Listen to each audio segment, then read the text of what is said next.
Yeah, afternoon everybody. I've just come out of Lavender Hill, and so the defendant didn't turn up, and actually now hearing the details of the case I completely understand why. So yes, he didn't turn up. I got called, I gave evidence, and the magistrates didn't even go out to deliberate. The video, as you'll see, is pretty conclusive. He was found guilty. He submitted to the court that he was currently unemployed and on universal credit, and so the magistrates adjusted his fine and costs regardingly. Yeah, I don't know if I mean, I obviously don't feel happy that he's got 6 points and that he's currently unemployed. I hope that changes soon for him. Secondly, it kind of shows up a hole in the way traffic justice works, right?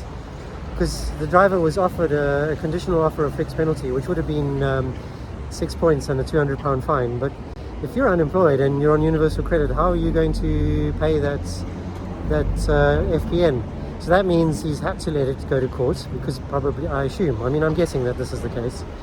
And so now he's had to let it go to court, so now he gets fined far more and he still gets the same 6 points. I'm not sure that's entirely fair, to be honest.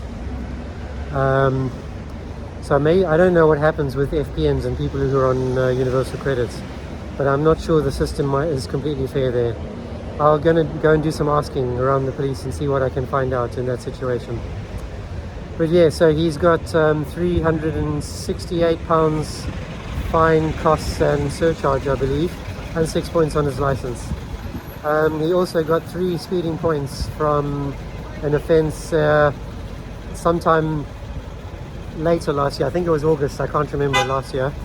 And so the guy, yeah, he's on 9 points now. That's got to suck, really.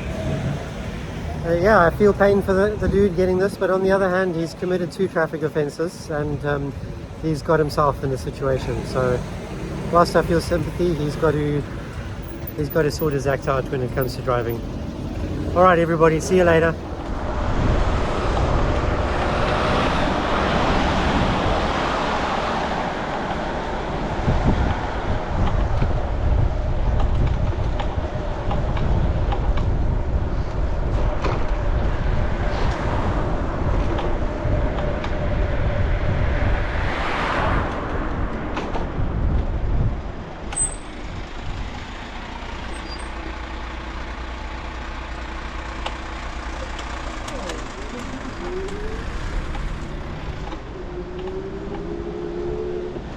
So you know that a driver is not really thinking ahead or planning when he makes such a pointless must get in front overtake, and then you see him texting away on his phone when you come up next to him.